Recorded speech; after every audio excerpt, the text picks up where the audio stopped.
Aujourd'hui, je me trouve devant le monument des fusillés de Fleury, qui se trouve sur la commune de Fleury-devant-Douaumont, un village détruit pendant la Première Guerre mondiale et plus globalement lors de la bataille de Verdun. Et derrière ces deux fusillés, derrière ces deux soldats qui ont été fusillés pour l'exemple, se cache une réelle injustice. Et c'est ce que je vous invite à découvrir aujourd'hui dans ce documentaire. Mais avant toute chose, je me dois de vous présenter le village de Fleury-devant-Douaumont. C'est un village qui existe depuis bien avant la Première Guerre mondiale.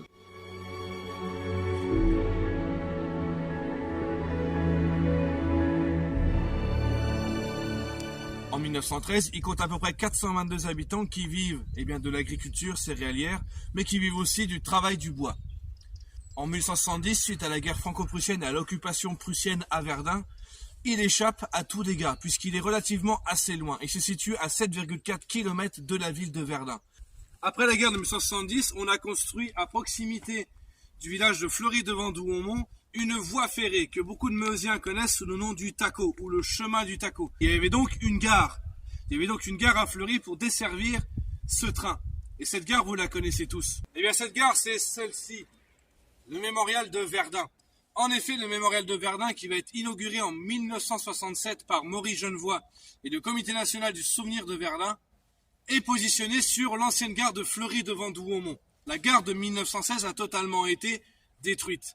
Mais après-guerre, on a reconstruit une gare pour desservir le Taco, qu'on a pu voir à l'instant. Et donc, dans les années 1930, il n'y a plus d'habitants à Fleury, mais il y a quand même toujours cette gare pour desservir le train. Et donc, après la fin d'utilisation de cette gare à la fin des années 1930, en 1967, cette gare en ruine va laisser place au mémorial de Verdun. Durant la construction des forts et des ouvrages, à partir de 1874 jusqu'en 1914, le village va retrouver une certaine vie, puisqu'en réalité, il y a beaucoup de travailleurs qui viennent pour les constructions des forts de Douaumont en proximité, et de toutes les autres fortifications, comme le fort de Vaux, le fort de Souville, etc. Donc ça veut dire que le village commence un peu à accroître et surtout à grandir à ce moment-là.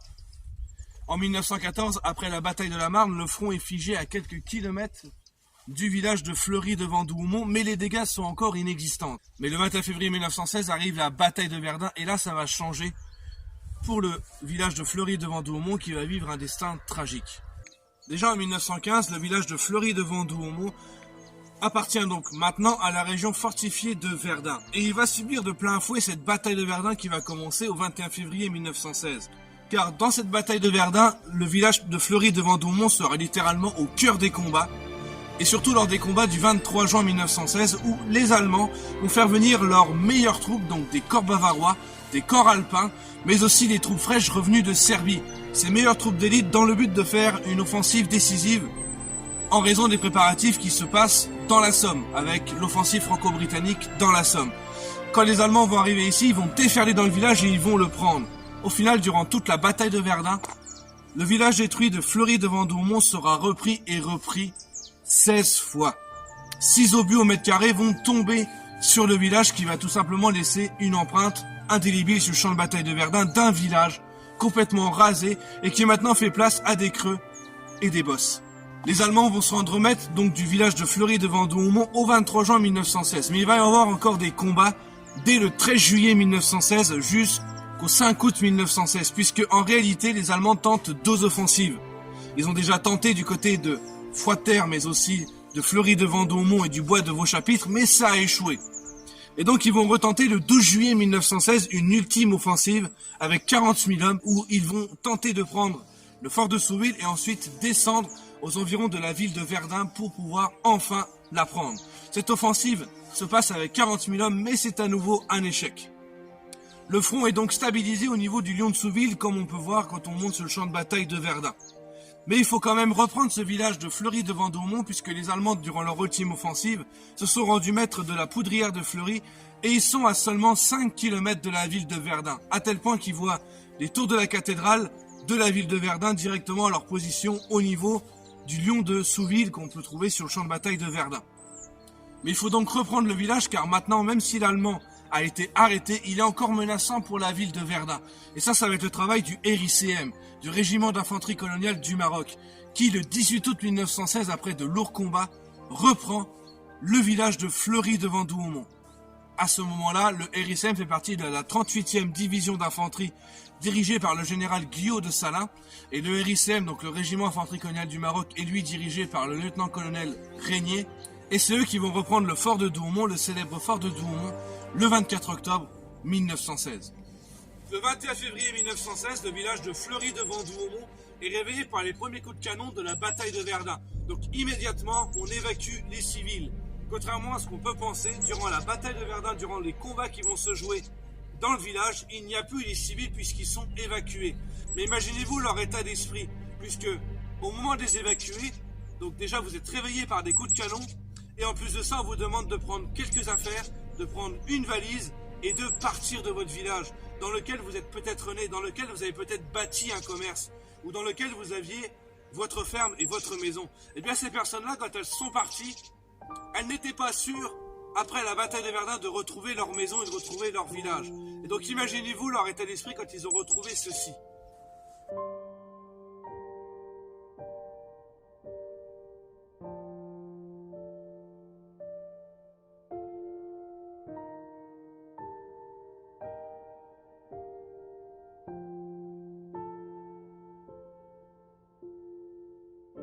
Un enjeu principal de tous les combats qui vont avoir lieu sur la commune de Fleury-devant-Douaumont, et bien c'est ce qui se trouve derrière moi. Et ce qui se trouve derrière moi, donc ce sillon dans la forêt, c'est le ravin des Vignes. Et en effet, le ravin des Vignes, c'est la voie de ravitaillement française. C'est une artère qui approvisionne les combats sur le champ de bataille de Verdun. Et donc les Allemands, s'ils étaient maîtres du village de Fleury-devant-Douaumont, eh bien pouvaient couper les voies de ravitaillement françaises depuis le ravin des Vignes. Mais qu'est-ce qu'un ravin ? Eh bien un ravin, c'est tout simplement ce qui se trouve au pied de deux collines. Et c'est par là qu'on approvisionne les troupes durant la bataille de Verdun. Car en effet, avec cette artillerie, il faut pouvoir être discret, mais aussi protéger les troupes et le matériel qui est approvisionné vers le front. Et donc, ces ravins qu'on peut trouver entre les collines sont parfaits pour se dissimuler. Donc évidemment, les ravitaillements et l'approvisionnement des troupes, du matériel et des munitions se fait la nuit, où il est interdit de parler, où les soldats emportent tout leur matériel et où aucun signal lumineux n'est autorisé. De telle manière à une chose, approvisionner la fournaise de Verdun. Mais le pire dans tout ça, il faut s'imaginer qu'avec tous ces obus qui tombent, on parle quand même de 6 obus au mètre carré. Durant toute l'année 1916, on parle de 60 millions d'obus. Et dès le premier jour de la bataille de Verdun, dès le 21 février 1916, la fourchette se situe entre 650 000 et 1 million d'obus dès le premier jour. Dès le premier jour, on utilise 1200 canons. Donc vous imaginez bien que le village de Fleury-devant-Douaumont a très vite, peu à peu, être détruit. Et contrairement à ce qu'on peut penser, pas seulement à cause de l'artillerie allemande, mais aussi à cause de l'artillerie française, puisque ce village lourdement disputé a aussi bien été bombardé pour les Allemands pour le prendre, que par les Français pour le reprendre. Donc il faut s'imaginer que le village tombe très vite en ruine. Évidemment, les maisons tombent les unes après les autres. Et les soldats sont obligés de se réfugier dans les caves des maisons, qui ont encore subsisté. Et au final, après la bataille de Verdun, voilà ce qui reste. Rien du tout. Et le plus triste dans tout ça, c'est que le village de Fleury-devant-Douaumont n'est pas le seul, puisque c'est en totalité 9 villages qui vont être totalement détruits autour de Verdun. Mais on peut encore augmenter ce chiffre, puisqu'en réalité, là on parle de villages détruits et jamais reconstruits. Sauf qu'il y a des villages qui ont été détruits, puis ensuite reconstruits. Eh bien, au total, durant la Première Guerre mondiale en Meuse, sur le secteur de Verdun, c'est pas moins de 25 villages qui vont être détruits. Mais certains vont être reconstruits. Mais ces 9 villages détruits vont jamais être reconstruits. Et en 1918, c'est ce qu'on appelle des villages morts pour la France. Et donc, dans chacun de ces villages, comme on a pu voir donc tout à l'heure, vous pouvez trouver une chapelle. Une chapelle à l'emplacement de l'ancienne église. Ici, par exemple, je me trouve sur un sentier qui a été aménagé sur l'ancienne rue Saint-Nicolas. Donc, la rue principale du village de Fleury-devant-Douaumont, qui, si je pouvais remonter le temps avant l'année 1916, donc avant la bataille de Verdun, eh bien, je me trouverai au milieu du cœur du village, puisque c'est la rue principale. Donc, de chaque côté, eh bien, vous aviez des exploitations agricoles, des maisons, un café en contrebas et la mairie même un peu plus loin. Et même l'église à l'emplacement donc de la chapelle. Et là, vous voyez ce qui reste, eh bien, il ne reste plus rien.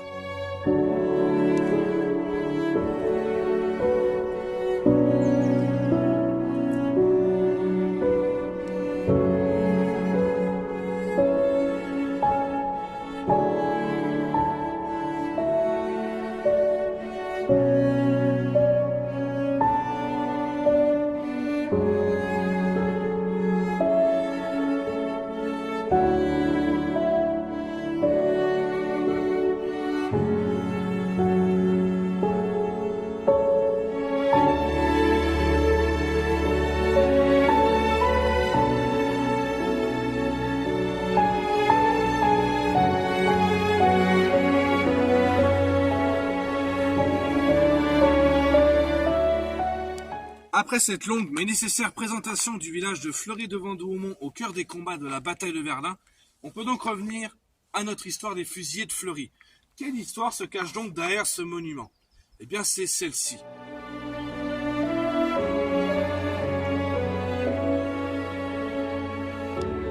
Mais avant toute chose, un petit peu de contexte. Nous sommes le 4 juin 1916 et Henri Ardouin et Pierre Millan, deux sous-lieutenants, commandants de compagnie au 347e régiment d'infanterie, se battent sur la crête de Thioumont sur laquelle je me trouve actuellement. Donc il se situe entre l'ossuaire de Douaumont et l'ouvrage de Thioumont dans cette direction.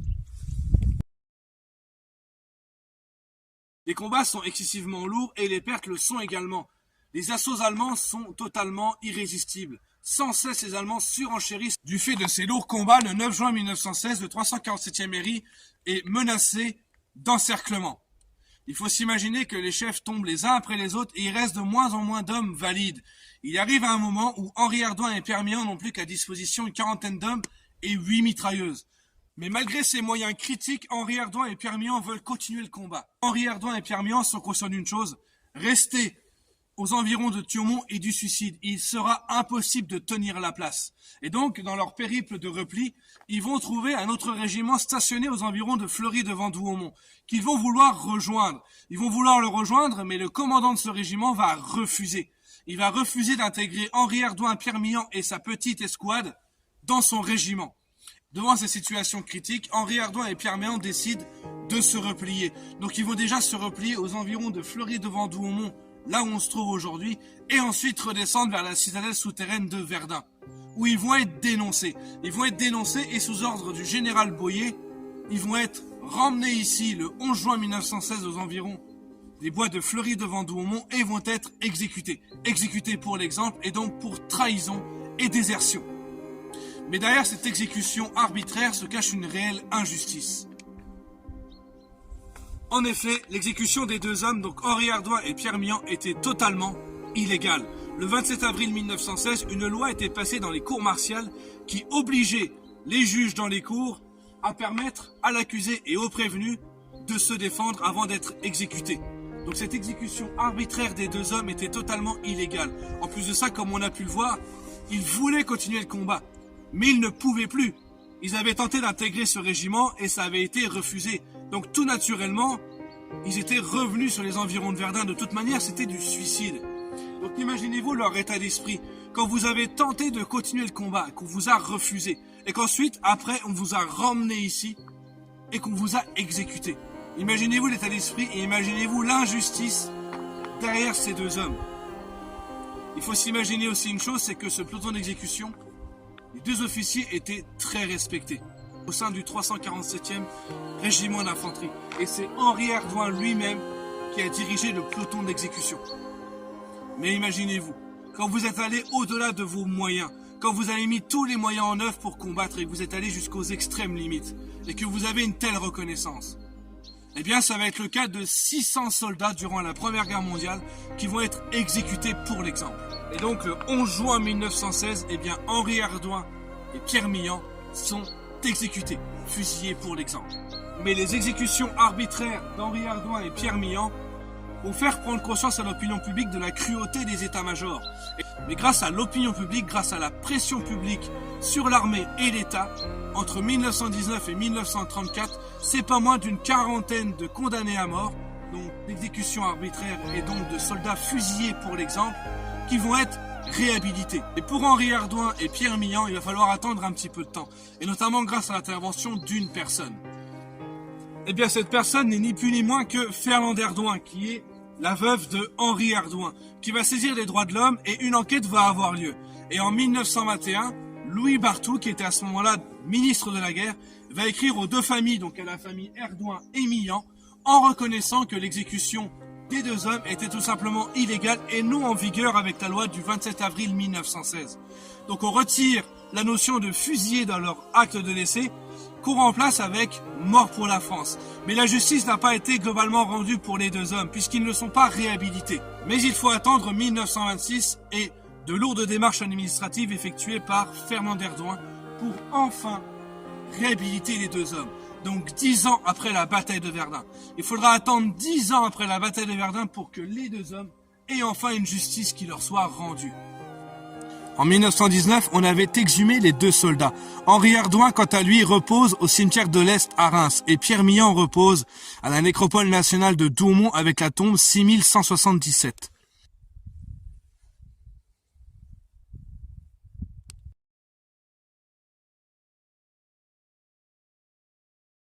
On érige ce monument, représentant le buste d'un soldat tenant une colombe, tous 2 foudroyés par la même balle.